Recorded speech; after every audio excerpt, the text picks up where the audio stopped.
Good morning guys.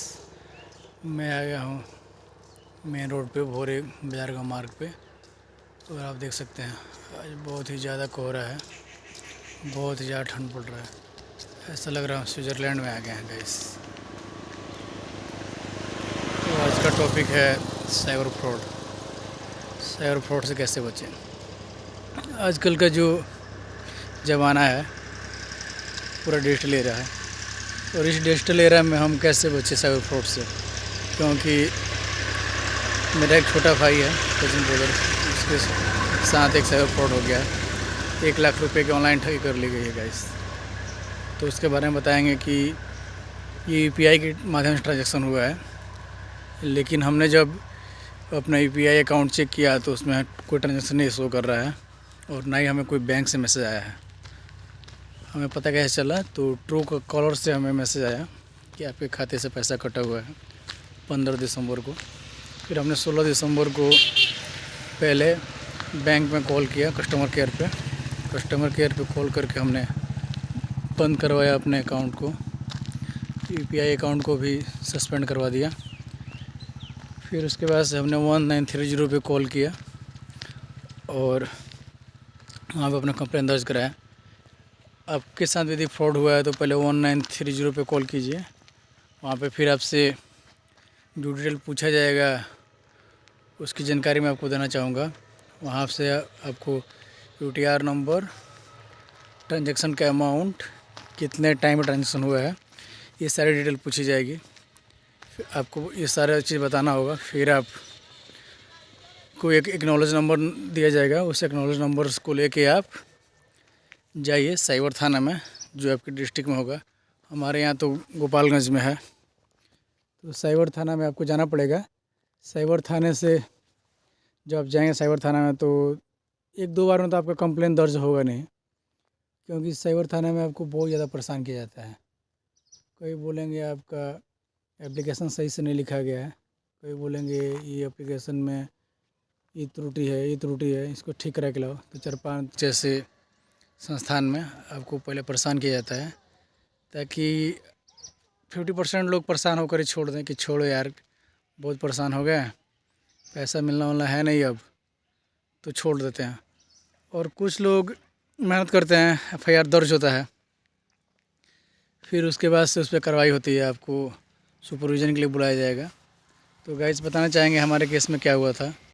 Guys हमारे case में जो हम गए साइबर थाना गोपालगंज, तो उन्होंने पूरे दिन दौड़ाया, फिर बोला कि आप टाइप करा के लाओ। फिर टाइपिंग भी हो गई, तो बोल रहे हैं कि वो मोबाइल कहाँ है जिससे अमाउंट कटा हुआ है। तो वो मेरे भाई का मोबाइल था और मैं लेके नहीं गया था, तो मोबाइल लेके फिर दूसरे दिन गया, तो बोलते हैं कि यूटीआर नंबर और एक्नॉलेज नंबर से, जो हमारा एक्नॉलेज नंबर मिला था 1930 पे कंप्लेंट करने के बाद से, फिर उस पर उन्होंने चेक किया तो बोल रहे हैं आपका कोई पैसा होल्ड नहीं है। यदि पैसा होल्ड नहीं है तो आपको कुछ पैसा मिलेगा नहीं, क्योंकि वो बोले कि हमारे पास ऐसा कोई पावर नहीं है कि जिस बैंक अकाउंट में पैसा गया है उसके बैंक अकाउंट से आपके खाते में पैसा वापस आ जाए। यदि सेम ट्रांजैक्शन जो यूटीआर नंबर है उससे पैसा किसी और खाते में गया है, तो जब हम कंप्लेन करते हैं 1930 पे, तो वो लोग उस ट्रांजैक्शन को होल्ड कर देते हैं, तो वही पैसा आपको बस वापस मिलता है। बाकी उस खाते में यदि करोड़ रुपया होगा, तो यदि आपको 1 लाख रुपया भी साइबर ठगी हुआ है और वो खाता एक्टिव है, तो आपको कोई पैसा मिलेगा नहीं। तो फिर जब हमने चेक कराया तो बोल रहे कि कोई पैसा आपका होल्ड नहीं है, तो पैसा मिलेगा नहीं। फिर जो अकाउंट है वो मेरे आंटी का है और लगभग वो 50 साल की एज की हैं, तो बोल रहे थे कि देखिए आपको पैसा मिलेगा नहीं, और फिर आपकी आंटी को दौड़ना पड़ेगा, सुपरविज़न के लिए आना पड़ेगा एक बार, फिर उसके बाद से आपको कोर्ट में वकील करना पड़ेगा, और जो भी अमाउंट है आपका यदि होता तो आप फिर उसको बेल कराते तो आपका पैसा वापस आ पाता। तो उन्होंने बताया गया इसकी कोई पैसा आपको मिलेगा नहीं और फिर आपको परेशान होना पड़ेगा।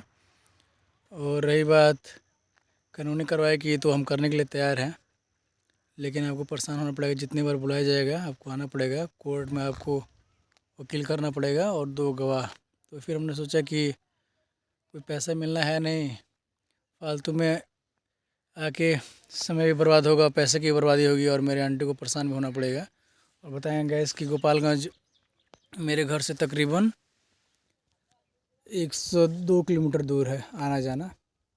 तो फिर हमने एफआईआर नहीं किया, छोड़ दिया।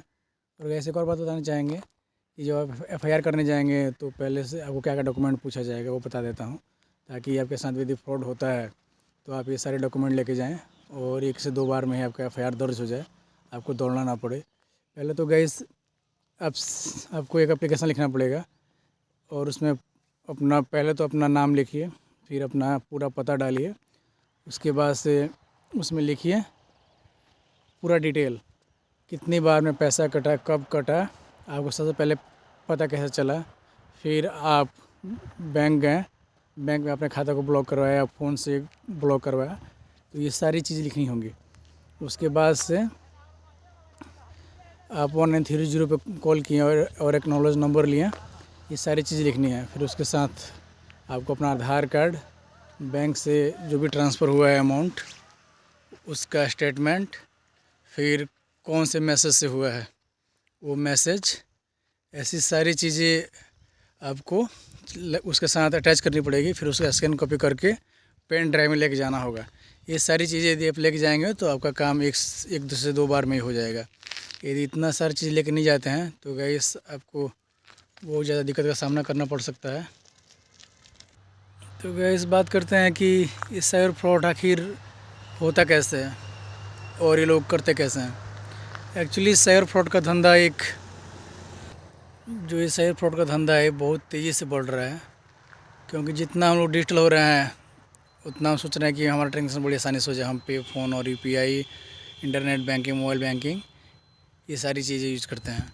पहले तो जो ये फ्रॉडर थे वो आपको कॉल करते थे, कॉल करके आपका एटीएम का 16 अंक का जो नंबर है वो मांगते थे और पिन और मांगते थे। लेकिन अभी जो फ्रॉडर है वो थोड़ा सा होशियार हो गया है, क्योंकि डिजिटल एरा आ गया है। तो आपसे बोला जाता है कि आपका केवाईसी पेंडिंग है, एक लिंक भेजा जाएगा, उस पर क्लिक कीजिए और सारी डिटेल फिट कीजिए। फिर आप जैसे उस लिंक पर क्लिक करते हैं और डिटेल फिट करते हैं, आपका अकाउंट हैक हो जाता है। और गाइस एक और भी सिस्टम आ गया फ्रॉड करने का। हम लोग जितने भी ऐप यूज़ कर रहे हैं उस ऐप के थ्रू भी फ्रॉड हो रहा है। तो ये ऐप वाले क्या करते हैं कि मोटे पैसे देते हैं इन फ्रॉडर को, जो ऐप वाले हैं उनको मोटा पैसा मिलता है फ्रॉडर की तरफ से। और ये जो फ्रॉडर हैं ये सारी जानकारी जुटाते हैं आपकी उस ऐप के माध्यम से, क्योंकि ऐप आपके फ़ोन में यदि यूज हो रहा है तो उसका screen recording, voice automatic on हो जाता है। और ऑन होने के बाद से वो आपकी सारी डिटेल इकट्ठा कर रहा है। इवन आपका जो सिम है वो भी वो लोग हैक कर सकते हैं, और हैक करने के बाद से यूपीआई अपने वो मोबाइल में एक्टिव कर लेंगे और आपके फ़ोन में मैसेज भी नहीं आएगा, ओटीपी भी उन पे जाएगा। और फिर वो आसानी से आपका यूपीआई अकाउंट अपने फ़ोन में हैक करके पैसे ट्रांसफ़र कर लेते हैं, फिर आपको बाद में पता चलता है। तो गाइस होशियार रहिए, सतर्क रहिए और सावधान रहिए। किसी भी अननोन लिंक पे क्लिक मत कीजिए और कम से कम अमाउंट रखिए अपने यूपीआई अकाउंट में। 2 खाते खोल लीजिए, एक खुद से बैंक में जाइए, जिसमें ज़्यादा पैसा हो खुद से बैंक से जाके निकालिए, और यूपीआई अकाउंट है उसमें कम पैसा रखिए, क्योंकि अभी जो डिजिटल एरा है इसमें ठगी करने के बहुत सारे ऑप्शन हैं। और आपको ये सारी ठगी कैसे होती है ये देखना है तो आप जामताड़ा वेब सीरीज़ देख सकते हैं, लेकिन उसमें जो पुराना तरीका है ठगी का वही बताते हैं, क्योंकि ये 5-6 साल पहले की वेब सीरीज़ है। अब का जो ज़माना है उसमें आपको या तो लिंक सेंड करते हैं या फिर आपकी स्क्रीन रिकॉर्डिंग होती है, आप जो भी पिन डालते हैं यूपीआई में वो पिन पता चल जाता है फ्रॉडर को, और आपका पूरा मोबाइल हैक करके ओटीपी भी आपका सिम हैक कर लेता है, ओटीपी भी दूसरे मोबाइल पे जाता है और उससे आपका पैसा ट्रांसफ़र हो जाता है। तो गाइस सतर्क रहिए, सावधान रहिए, और ऐसे ही मेरा वीडियो देखते रहिए नई नई जानकारी के लिए। थैंक यू, धन्यवाद।